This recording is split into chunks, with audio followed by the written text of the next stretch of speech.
सुख दुख कैसे, पुण्य पाप ने दिए सुख दुख कैसे, पुण्य पाप ने। स्थिरता और चंचलता दो चीज़ें हैं, ठीक है। स्थिरता और चंचलता, एक्टिव होना, चंचलता, ज़्यादा चंचलता, कम चंचलता, ऐसा हो सकता है। लेकिन चंचल तो सभी हैं। चंचल का मतलब गतिमान होना, चलते रहना। चंचलता का मतलब चलते रहना। जैसे समुद्र में लहरें सदा चलती रहती हैं, सदा चलती रहती हैं, ऐसे ही जीव संसार में सदा चलता रहता है, चलता रहता है, चलता रहता है। अभी आप चल रहे हो कि बैठे हो? अरे बोलिए ना। किसी का मुंह चल रहा है, किसी की आंखें चल रही हैं, किसी का दिमाग चल रहा है, कोई हाथों से हिल रहा है, कोई पैरों से चल रहा है, सब चल रहे हैं। स्थिर कोई भी नहीं है ना। अच्छा, ये कब से चंचल हुए हैं? अनंत काल से। कब से चंचल हुए हैं? अनंत काल से। अब आप एक चींटी को देखिए। किसको? चींटी को। चींटी के पास आंखें हैं क्या? बोलिए ना। 3 इंद्री है, स्पर्शन, रसना और घ्राण, यानी नाक है उसके पास में। शरीर है, जिह्वा है और नाक है। आंखें नहीं उसके पास में। लेकिन वो शांति से बैठती है क्या? आंखें नहीं है, दिखता नहीं है उसको, फिर भी चले जा रही, चले जा रही, चले जा रही। तुम तो रात को सो भी जाते हो, वो तो रात को सोती भी नहीं है, चलती रहती, चलती रहती, चलती रहती है ना। मच्छर है, शांति से नहीं बैठता। कुछ नहीं होगा तो उड़ता ही रहेगा, उड़ता ही रहेगा, उड़ता ही रहेगा। वो भी शांति से नहीं बैठा है ना। मोहल्ले में कुत्ते देखे आपने?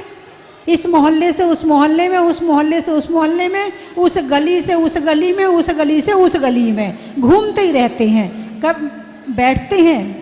इंद्रियां आ गई। जैसे जैसे इंद्रियां बढ़ती हैं वैसे वैसे चंचलता कम होती है, लेकिन होती ज़रूर है ना। इसी प्रकार और भी चिड़िया है। चिड़िया की कोई फैक्ट्री चल रही क्या?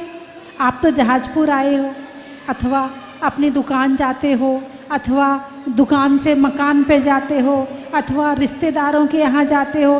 कहीं ना कहीं आपका लक्ष्य होता है कि आपको जाना है, तभी आप चलते हो। बिना लक्ष्य के नहीं चलते हो। बस में जा रहे, स्कूल जा रहे, जहाजपुर जा रहे, तो तीर्थ यात्रा करने जा रहे, फालतू नहीं चलते हो। चलते तो हो, लेकिन कोई ना कोई आपका लक्ष्य होता है, कोई ना कोई आपकी मंजिल होती है। कुछ नहीं है तो घूमने जाना है, तो घूमना लक्ष्य बनाया। हालांकि उसमें लक्ष्य है शरीर, क्योंकि शरीर को ठीक रखना है, इसलिए घूमने जा रहे। लक्ष्य तो है ना आपका। अब एक चिड़िया दिन भर यहाँ से वहाँ, वहाँ से वहाँ, वहाँ से वहाँ उड़ती रहती है। क्या लक्ष्य है उसका? अरे बोलिए ना। कोई लक्ष्य नहीं है। मन कर रहा है उड़ना है तो उड़ गई। कबूतर, बंदर, इस डाल पे उस डाल में, इस छत से उस छत में, कहाँ जाना? कौन सी फैक्ट्री चल रही है उसकी? क्या चल रहा उसका जो वो इधर उधर भाग रहा? फिर भी शांति से कोई जीव जंतु नहीं बैठते हैं। और वही संस्कार इस मनुष्य जन्म में आए हैं। अनंत काल के संस्कार इस मनुष्य जन्म में आए हैं। बच्चा जब जन्म लेता है उसे चलते नहीं बन रहा है, वो पैर ही हिलाता रहता है। उसके लेटे लेटे साइकिल चलती रहती है। बोलिए हाँ या ना। जरा सा चलना सीख जाए तो आपकी गोदी में नहीं ठहरता है। यहाँ से वहाँ भागेगा, वहाँ से वहाँ भागेगा, वहाँ से वहाँ भागेगा, जबकि उसका कोई काम नहीं है भागने का, फिर भी उसका मन कर रहा है भागना है तो भागता रहता। चंचलता क्या है? चंचलता। और इस भागने में कभी कहीं गिर जाता है, कहीं पड़ जाता है, कहीं कुछ हो जाता है, कहीं चोट लग जाती, होता कि नहीं होता है? होता है ना। तो चंचलता दुख का कारण है और स्थिरता सुख का कारण है। अभी आप बड़ी शांति से बैठे हो, है ना, लेकिन मन तो चल ही रहा है, लेकिन मन भी नहीं चल रहा है। कहाँ टिका हुआ है? प्रवचन हो रहे हैं, प्रवचन में टिका हुआ है। जैसे जैसे वाणी आती जा रही है, कान में पड़ती जा रही है, मन और शांत होता जा रहा, और शांत होता जा रहा है ना। तो स्थिरता सुख का कारण है और चंचलता दुख का कारण है। अब चलता क्या क्या है? एक तो शरीर चलता है, ठीक है, दूसरा मुंह चलता है। अरे बोलिए ना, यदि बैठे हुए हो तो मुंह चलाए जा रहे, चलाए जा रहे, कुछ भी बोले जा रहे, बोले जा रहे, चुप ही नहीं रहते हो। और मुंह कब चलता है? जब मन चलता है। तो यहाँ तो मन चल रहा, इधर मुंह चल रहा और इधर शरीर चल रहा। शरीर बैठ जाए तो मुंह चलता है। घर में कोई ना हो तो मोबाइल से चलाना शुरू कर देते हो, किसी से बात कर लूँ, इससे बात कर लूँ, उससे। किसी से बात ना करना हो तो वैसे ही दिमाग से मोबाइल चलाना शुरू कर देते हो। तो मन चल रहा है, चल रहा है। तुम्हें चले बिना चैन नहीं है, चलना नियति सी बन गई है। जबकि मेरा स्वभाव स्थिर रहना है। मन स्थिर हो, वचन स्थिर हो, काया स्थिर हो। पहले काया को स्थिर करने की बात नहीं कही, पहले वचन को स्थिर करने की बात नहीं कही। किसको स्थिर करने की बात कही है? मन को स्थिर करने की बात कही है। यदि मन स्थिर हो गया तो वचन स्थिर हो जाएगा, और वचन स्थिर हो गया तो काया भी स्थिर हो जाएगी। तो चंचलता दुख का कारण है। चंचलता क्या है? दुख का कारण है। और स्थिरता मोक्ष का कारण है। मोह कर्म को नाश मैट कर सब जग की आशा, और निज पद में थिर, निज पद में, अपने पद में, अपने अंदर थिर, स्थिर होकर के लोक के शीश करो वासा। जो स्थिर हो जाता है वो ध्यान में बैठ जाता है, जो स्थिर हो जाता है वो स्वाध्याय में बैठ जाता है, जो स्थिर हो जाता है वो माला में मन लगा लेता है। जो स्थिर होता है, तो ये सारी क्रियाएं किसके लिए हैं? स्थिर होने के लिए। पूजा क्यों करते हैं? स्थिर होने के लिए। माला क्यों फेरते हैं? स्थिर होने के लिए। ध्यान क्यों करते हैं? बोलिए ना, स्थिर होने के लिए। स्वाध्याय क्यों करते हैं? स्थिर होने के लिए। और जो स्थिर हो जाता है, पूरा स्थिर हो जाता है, कर्मों का नाश हो जाता है, वो मोक्ष में जाके हमेशा के लिए स्थिर हो जाता है।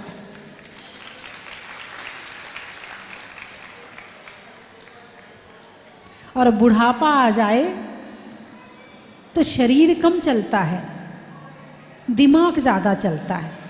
बचपन में शरीर ज़्यादा चलता है, दिमाग कम चलता है। बोलिए ना, बचपन में शरीर ज़्यादा चलता है, दिमाग कम चलता है। और बुढ़ापे में शरीर कम चलता है, दिमाग ज़्यादा चलता है। इसलिए बुढ़ापे में बड़बड़ होती है। बोले अब तो ये बूढ़े हो गए, अब तो ये दिन भर बड़बड़ाएंगे। अब जवानी में तो सुन लेते हैं, ताकत है, तुम काम के हो। जो काम का होता है उसकी सुनी जाती है, जो काम का होता है उसकी सुनी जाती है। अब बुढ़ापे में काम के रहे नहीं, क्योंकि शरीर से मेहनत कर नहीं सकते। अब जब काम के नहीं रहे, कोई सुनता है नहीं, तो अकेले ही बड़बड़ाते रहते हैं, अकेले ही बोलते रहते हैं। ये ऐसी नहीं मानता, ये ऐसी नहीं सुनता, 10 बार कह दिया, इसको ऐसा करना चाहिए, इसको ऐसा करना चाहिए। मैं पहले ऐसा था तो मैं ऐसा करता था, मैं ऐसी थी तो मैं ऐसी करती थी। हैं, बहू ऐसी सब्जी नहीं बनाती है, वो ऐसी दाल नहीं बनाती है, वो तो ऐसी बेसन नहीं बनाती है, तो ऐसी कड़ी नहीं बनाती है। अपने आप ही बड़बड़ाते रहते हैं। अरे बोलिए ना, ऐसे ही है कि नहीं है? हैं? क्यों बड़बड़ा रहे हैं? दिमाग चल रहा है। क्यों चल रहा है? अब इसका कारण खोजो। क्योंकि दिमाग को स्थिर करने के लिए जवानी से अथवा बचपन से आपने ध्यान की शुरुआत नहीं करी, आपने पाठ पूजा की शुरुआत नहीं करी, आपने स्वाध्याय की शुरुआत नहीं करी, आपने इस मन को स्थिर होने के संस्कार नहीं दिए, इसीलिए चल रहा बुढ़ापे में ज़्यादा। और यदि आपने जवानी में इसको संस्कार दे दिए होते तो बुढ़ापे में बैठ के अरे अब अच्छी फुर्सत मिल रही है, चलो ध्यान कर लेते हैं, चलो अच्छी फुर्सत मिल रही है, चलो स्वाध्याय कर लेते हैं, अब शरीर तो चलता नहीं है, चलो अपने आत्मा में पहुंच जाते हैं। क्योंकि आत्मा में पहुंचने के लिए शरीर की नहीं मन की आवश्यकता है। और तुमने सारी जिंदगी शरीर से तो मेहनत करी है, मन से सही यूज काम नहीं लिया, मन का सही यूज नहीं किया, इसलिए ये मन बिगड़ जाता है और शरीर तो बिगड़ ही जाता है। जब मन बिगड़ेगा तो शरीर कौन सा सुधरा रहेगा?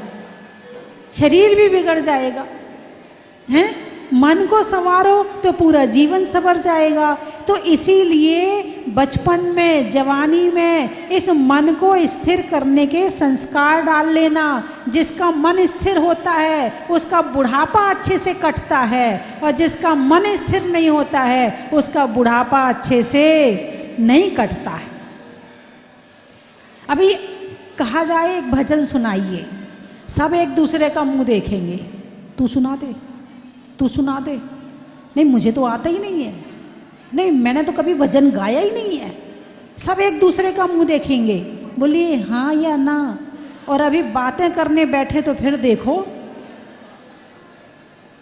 गड़े मुर्दे उखाड़ लेंगे, इसकी उसकी, इधर की उधर की, सब याद है, भजन याद नहीं है। अब भजन याद होते जब कोई सुनने वाला ना रहे तो ये भजन तुम खुद के भजन खुद को सुना लेते। इसलिए जवानी में 10, 15, 20 भजन याद कर लेना, बोलिए हाँ या ना। और मोबाइल में भजन सुनने की आदत डाल लेना और उसे याद भी कर लेना, क्योंकि बुढ़ापे में ज़रूरी नहीं है कि तुम्हारे मोबाइल में बैलेंस डलवाया जाए।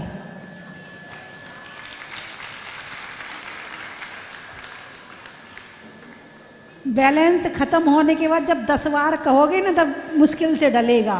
तो जब तक तुम्हारे मोबाइल में बैलेंस ना हो तो अपने मोबाइल को ठीक कर लो और इससे भजन पढ़वा लो। बात समझ में आई कि नहीं आई? क्योंकि मोबाइल कैसे बनाया गया है, इस दिमाग को देखकर ही तो मोबाइल बनाया गया है। इसकी मेमोरी उठाकर उसमें मेमोरी डाल दी, इसमें चित्र कैसे सेव होते हैं ऐसे उसमें डाल दिए, इसमें से आवाज़ कैसे निकलती है वो उसमें डाल दिया और मोबाइल बन गया। तो जो अपना मोबाइल ठीक कर लो तो तुम्हें बाहर के मोबाइल की ज़रूरत नहीं पड़ेगी। तो जब तक तुम्हारे मोबाइल में बैलेंस नहीं डलता है तब, वैसे तो देखो मम्मी पापा के मोबाइल के बैलेंस का ध्यान तो रखना चाहिए, क्योंकि वो यदि नहीं कहेंगे तो आप करवाओगे तो ज़्यादा सम्मान रहेगा।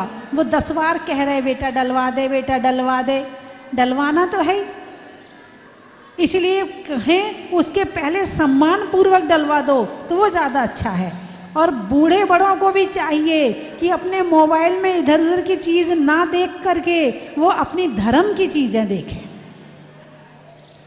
नहीं तो बहुत से बूढ़े बड़ों को सीरियल देखने का बड़ा शौक़ होता है, उसमें बड़ा राग द्वेष की कथा, लड़ाई भिड़ाई की कथा है, राजनीति की कथा, इधर उधर की चुगली की कथा बड़ी अच्छी लगती, बड़ी मीठी लगती हैं। उसकी सास क्या कर रही, उसकी बहू क्या कर रही, उसका पति क्या कर रहा, उसका वो क्या कर रहा, बड़ी मज़ा आते। ज़िंदगी भर वो ही किया है, और जिसने ज़िंदगी भर वो ही किया है तो बुढ़ापे में वो ही अच्छा लगता है। यदि धर्म किया होता तो शायद उसे बुढ़ापे में धर्म अच्छा लगता है। तो बुढ़ापे में, बुढ़ापे को सुधारना चाहते हो, अपना बचपन सुधारना चाहते हो, अरे बोलिए ना, पढ़ाई अच्छे से करना चाहते हो? अच्छा, अपनी जवानी सुधारना चाहते हो? अपना बुढ़ापा सुधारना चाहते हो? यदि सुधारना चाहते हो तो भगवान की ध्यान पूर्वक एक माला फेरना शुरू कर दो, ध्यान पूर्वक, जिसमें मन में भी भगवान हो, वचन में भी भगवान हो और ध्यान में भी भगवान हो। ऐसी एक माला का जाप रोज करना चाहिए।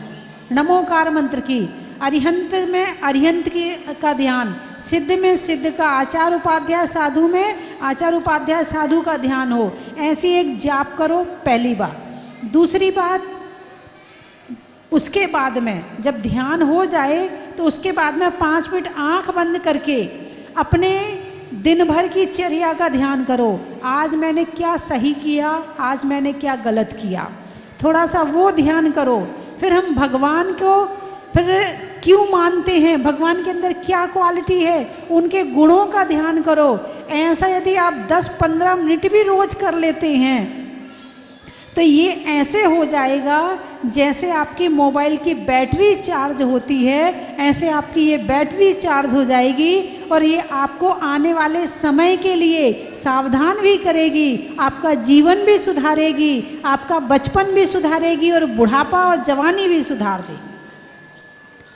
कुछ पूजाएं याद कर लो, कुछ पाठ याद कर लो। जब आँखों से दिखना बंद हो जाए तो आँख बंद करके, अभी तो आँख मिल गई है, हर जन्म में आँख मिले ये कोई ज़रूरी?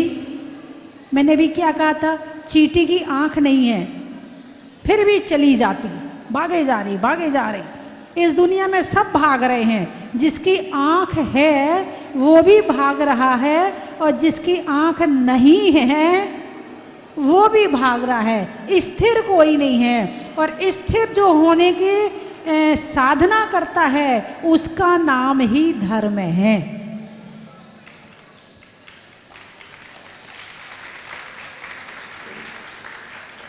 बच्चों में बहुत चंचलता होती है, बहुत चंचलता होती है। इनका शरीर एक्टिव बहुत ज़्यादा होता है, इनके शरीर में भागने का बहुत मन करता है। अभी ये ऊपर आ रहा है इसलिए भाग रहा है, और जिस दिन एक स्टेबल हो जाएगा, एक दिन जिस दिन उस दिन स्थिरता आ जाएगी। जब तक ये ऊपर जा रहा है तब तक ये भाग रहा है, जब ये ऊपर जाना बंद कर देगा तो ये भागना भी बंद कर देगा। बंधुओं, चंचलता दुख का कारण था, है और रहेगा। इसलिए गंभीर बनो। क्या बनो? गंभीर। तो मन को हम सीधे पकड़ेंगे तो ये सीधे पकड़ में नहीं आएगा, तो इसके लिए इसको पकड़ना पड़ेगा। किसको? मुंह को पकड़ना पड़ेगा। तो मुंह को ऐसे पकड़ना नहीं है, मौन लेना है। क्या करना है? 1 घंटे का मौन रोज। क्योंकि अभी तक आपने जो दुनिया देखी है ना वो बोल करके देखी है, आपने जो सामने वाले से बात करी है ना वो आपने आपस में एक दूसरे को लेकर देकर करी। उसने बोला तुमने बोला, उसने बोला तुमने बोला, अभी ऐसे बात करी है। अब 1 घंटा मौन लेकर के इस दुनिया को देखने का प्रयास करो। 1 महीने के अंदर आपकी दिमाग की बुद्धि खुल जाएगी कि ये संसार है क्या, हम कितना फालतू बोल रहे थे, मौन लेने से कितना फायदा हो रहा है, कितनी शांति आ रही है। क्योंकि जितना ज़्यादा वचन का व्यवहार होता है मन में उतने विचार आते हैं, और जितने विचार आते हैं उतना दुख बढ़ता है। अब जो शब्द है वो भी पुद्गल है। क्या है? अरे बोलिए ना, पुद्गल है कि नहीं है? वैज्ञानिकों ने पुद्गल को पकड़ा है। किसको पकड़ा है? पुद्गल को। शब्द क्या है? पुद्गल। वैज्ञानिकों ने शब्दों को लपेटने का साधन बनाया कि नहीं बनाया? जो आपकी पेन ड्राइव है वो क्या है? जो आपका रिकॉर्डर है वो क्या है? शब्दों को कैच करता है, पकड़ लेता है और वापस आप ऑन करते हैं तो सुना देता है। यही है ना? तो शब्द क्या है? पुद्गल है ना? और जब शब्द निकलते हैं वो भी पुद्गल है शब्द कान में जा रहे वो भी पुद्गल है, शब्द दिमाग से चिपक रहे हैं वो भी पुद्गल है। तो जो सूक्ष्म होता है उसमें वेट बहुत कम होता है, और जो स्थूल होता है उसमें वेट बहुत ज़्यादा होता है। जब आप कहीं शादी में जाते हो, इसकी सुनोगे, उसकी सुनोगे, उसकी बोलोगे, उसकी सुनोगे, उसकी कहोगे, दिमाग में विचार बहुत ज़्यादा आते। कहाँ पर? बोलिए ना। शादी में जब 10 जने मिलते हैं, 50 जने मिलते हैं, तो 50 जनों को देखा तो 50 चित्र अंदर गए, 100 जनों की बातें सुनी, 100 जनों की बातें गए। तो शादी के लौटने के बाद आपको थकान होती है कि नहीं होती है? आपने कौन सा काम किया जो आपको थकान हो गई? ये थकान किस चीज़ की है? ये थकान बोलने और सुनने की है। जो सूक्ष्मता वो भी हमें वजन डाल रहा है। यदि किसी को टेंशन हो तो टेंशन में क्या होता है? विचार चलते हैं। क्या होता है? एक ही विचार रिपीट होते हैं, बार बार बार बार बार बार बार बार बार बार रिपीट होते हैं, है ना? होते हैं ना। और टेंशन होती है तो शरीर में भारीपन आता है, और जब भारीपन आता है तो क्या लगता है? लेट जाओ। लगता कि नहीं लगता? ये भारीपन किस चीज़ का है? विचारों में वजन है। क्या है? विचारों में वजन है। तो इसीलिए जितना कम बोलोगे तो उतना कम सुनोगे, और जितना कम सुनोगे तो उतना लेन देन कम होगा, और जितना लेन देन कम होगा उतना ये हल्का रहेगा, और जितना ये हल्का रहेगा उतनी स्थिरता रहेगी, और जितनी स्थिरता रहेगी उतनी शांति रहेगी। लेकिन टेंशन लेने की आदत पड़ गई है, शांति में रहने की आदत नहीं है, अशांति लेने की आदत पड़ गई है। इसलिए पड़ोस में जाएंगे तेरी मेरी करेंगे, उस पड़ोस में जाएंगे तेरी मेरी करेंगे। जब तक 2-4 टेंशन लेके आ ना जाओ तब तक दिमाग में शांति नहीं आती है। तो धर्म क्या कहता है? मौन लो। क्या लो? मौन लो। जितना मौन रहोगे उतने विचार कम आएंगे। शुरू शुरू में घुटन होगी जब मौन लोगे ना, क्योंकि आदत पड़ी है दिन भर बोलने की, तो घुटन होगी। अभी तक पेट में कुछ रखते नहीं थे, बाहर जो आया सब उल्टी, जो आया सब उल्टी। अब पचाने की क्षमता भी तो होनी चाहिए। तो स्वाध्याय करने से आप बोलो, स्वाध्याय करो। घर में सास बहू है, दोनों बैठ जाओ।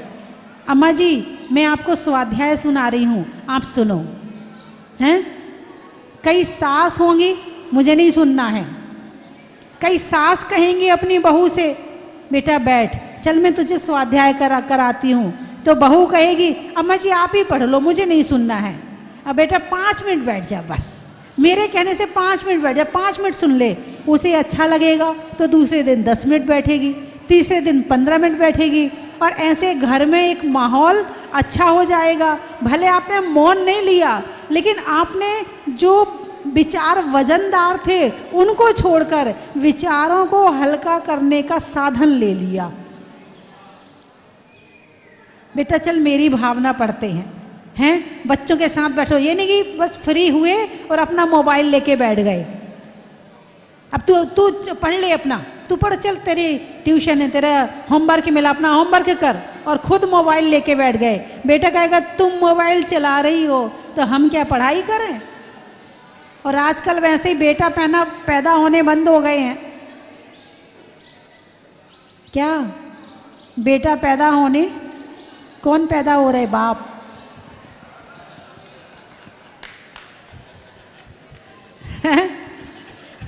वो तुम्हें समझा देंगे, है ना?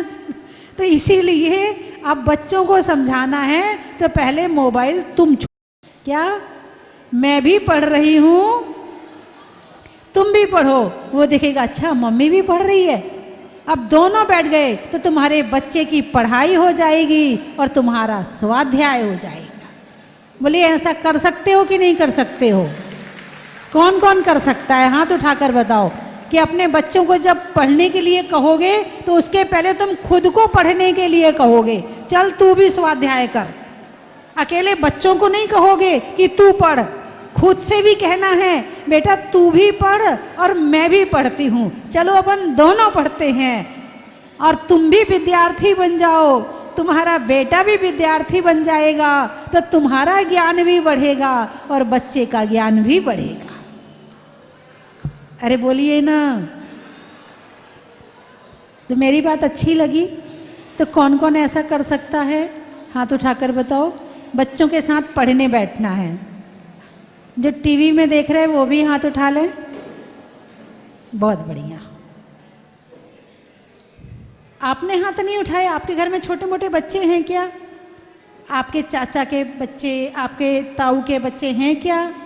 अरे बोलिए ना। आपके चाचा ताऊ के बच्चे हैं तो उनके सामने मोबाइल नहीं चलाना, ठीक है? उनको भी पढ़ाना और आप भी पढ़ लेना। जो बच्चे हैं उनके साथ जो आपस के छोटे बच्चे हैं तो बड़े बच्चों को भी यही करना है। अकेले महिलाओं के लिए नियम नहीं है, पुरुषों के लिए भी है, दादाजी के लिए भी है, दादी के लिए भी है और जो बड़े भाई बहन हैं उनके लिए भी है कि अपने छोटे भाई बहन को पढ़ाने के लिए, खुद को पढ़ाने के लिए पहले बैठना है। चलिए मैं 3 चीज़ें बोल रही, आपको कहना बड़ा ही महत्व है। चलने में पाथ का, मित्रों में साथ का, तीर्थंकरों में मुनि सुब्रत नाथ का, हिंदी में मात्रा का, स्कूल में छात्रा का, आज आपकी जहाजपुर की यात्रा का, पंखा में झलने का, बच्चों में पलने का और भगवान के जमीन से निकलने का बड़ा ही महत्व है। पत्तल में दोने का, पत्तल में दोने का, कमरे में कोने का और धर्म के द्वारा अपने मन को स्थिर करने का। महीनों में मई का, रजाई में रुई का और आने वालों में बायंदर मुंबई का बड़ा ही महत्व है। गाने में सुर का, नृत्य में नुपुर का, आने वालों में नागपुर, जयपुर, उदयपुर और ललितपुर का बड़ा ही महत्व है। हिम्मतनगर, पानी में मगर का, चलने में डगर का, आने वालों में हिम्मतनगर का बड़ा ही महत्व है। जनवरी में जाड़ा का, जाड़े में काढ़ा का, आने वालों में बांसवाड़ा का बड़ा ही महत्व है। खेत में खाद का, भोजन में सलाद का और आने वालों में फिरोजाबाद का बड़ा ही महत्व है। बड़ावली, अच्छा। फूल में कली का, फूल में कली का, तपस्या में बाहुबली का और आने वालों में बड़ावली का बड़ा ही महत्व है। पीने में पानी का, रिश्तों में नानी का और आने वालों में सिवनी का बड़ा ही महत्व है। बातों में अगर मगर का, चलने में डगर का और आने वालों में अशोक नगर का बड़ा ही महत्व। नहीं होने में विवाद का, देने में दाद का और आने वालों में औरंगाबाद का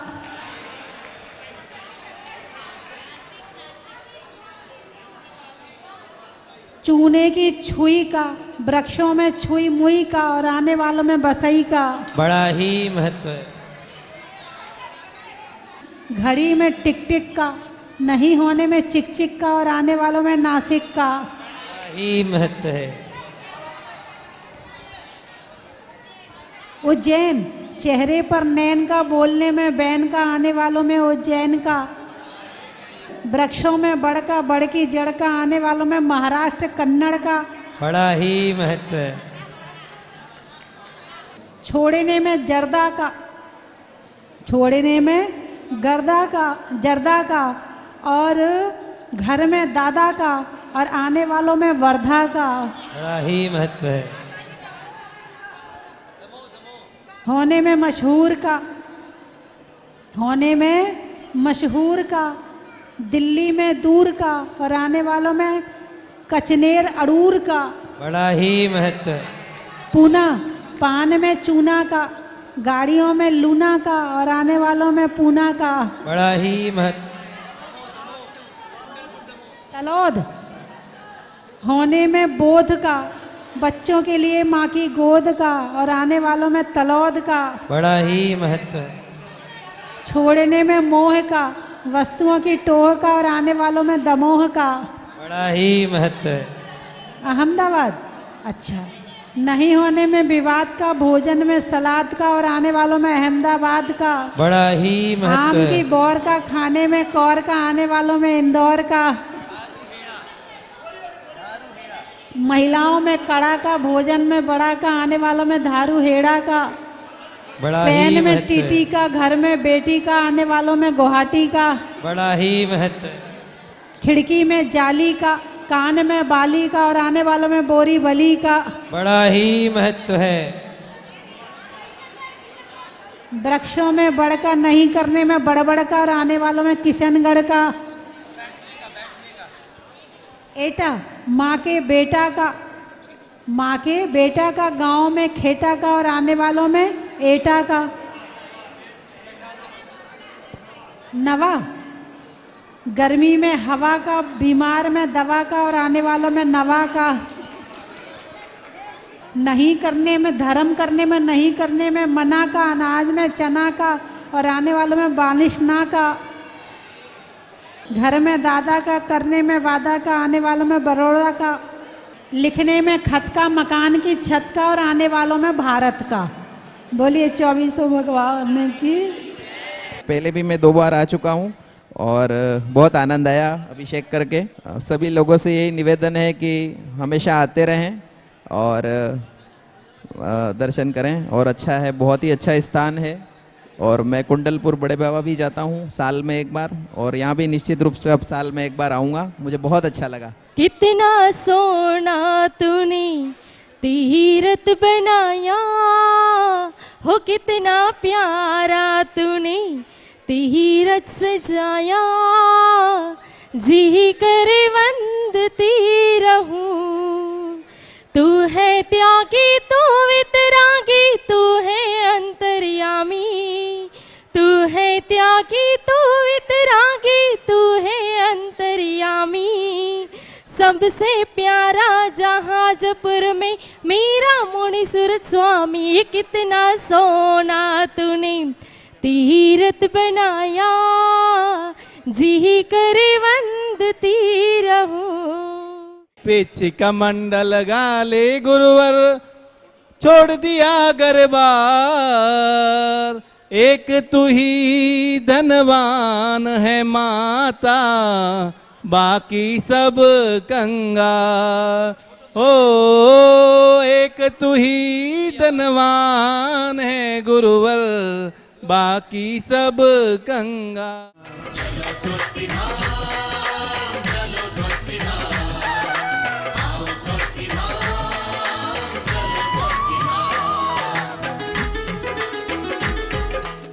कंचन की थाल को सजाओ रे आज, रत्नों की थाल को भर लाओ रे आज। आओ आओ करे रे गुणगान आरती भगवन की। आओ आओ करे गुणगान आरती भगवन की। आओ आओ करे रे गुणगान आरती भगवन की।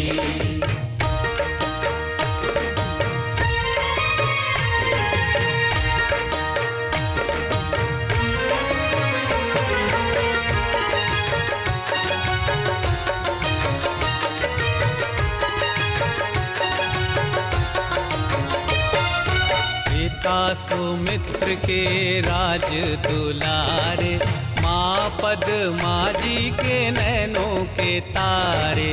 पिता सुमित्र के राज दुलारे, माँ पद्मा जी के नैनों के तारे। श्री क्षेत्र श्रवण बेलगोला कर्नाटक में परम पूज्य भारत गौरव स्वस्ति धाम प्रणेत्री आर्यका श्री 105 स्वस्ति भूषण माताजी की पावन प्रेरणा एवं निर्देशन में आयोजित होने जा रहा है सराकोद्धारक आचार्य ज्ञान सागर निलय का भव्य शिलान्यास समारोह। मंगल बेला गुरुवार 21 नवंबर 2024। मंगल आशीर्वाद राष्ट्र संत सराकोद्धारक वात्सल्य रत्न तपोनिधि परम पूज्य आचार्य श्री 108 ज्ञान सागर जी महाराज एवं सप्तम पट्टाचार्य परम पूज्य श्री 108 ज्ञेय सागर जी महाराज।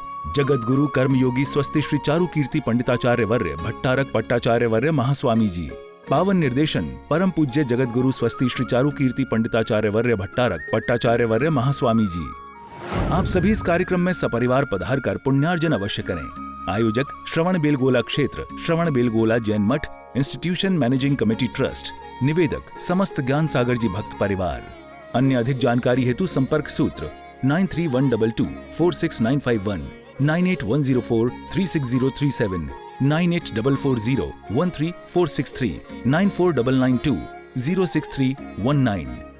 राजस्थान की पावन नगरी भीलवाड़ा स्थित स्वस्थ धाम जहाजपुर की अतिशयकारी धन्य धरा पर प्रथम बार परम पूज्य गणनी आर्यका श्री 105 स्वस्ति भूषण माताजी के पावन सानिध्य में आयोजित होने जा रहा है कल्पद्रुम महामंडल विधान। मंगल बेला 9 से 16 नवंबर 2024। विधान में इंद्र इंद्राणी बनकर सातशय पुण्य का बंध अवश्य करें। प्रतिष्ठाचार्य डॉक्टर अभिषेक जैन, शिक्षाचार्य दमोह, संगीतकार लोकेश एंड पार्टी भोपाल। न्यौछावर राशि 11,000 रुपए मात्र। विधान में पधारने वाले इंद्र इंद्राणियों को समिति की ओर से आवास एवं भोजन की समुचित व्यवस्था उपलब्ध कराई जाएगी। आप सपरिवार सादर आमंत्रित हैं। विधान में भाग लेने एवं अधिक जानकारी हेतु संपर्क करें। देखिए इस कार्यक्रम का भव्य प्रसारण 10 नवंबर 2024 को दोपहर 12 बजे से सिर्फ पारस चैनल पर। 10 नवंबर 2024 के शुभ दिन राजस्थान की पावन नगरी भीलवाड़ा स्थित स्वस्थ धाम जहाजपुर में परम पूज्य गणनी आर्यका श्री 105 स्वस्ति भूषण माताजी के पावन सानिध्य में आयोजित होने जा रहा है भव्य पिच्छी परिवर्तन, चातुर्मास कलश वितरण एवं शुभकामना परिवार का अधिवेशन। आप सपरिवार सादर आमंत्रित हैं। देखिए इस कार्यक्रम का भव्य प्रसारण 10 नवंबर 2024 को दोपहर 12 बजे से सिर्फ पारस चैनल पर।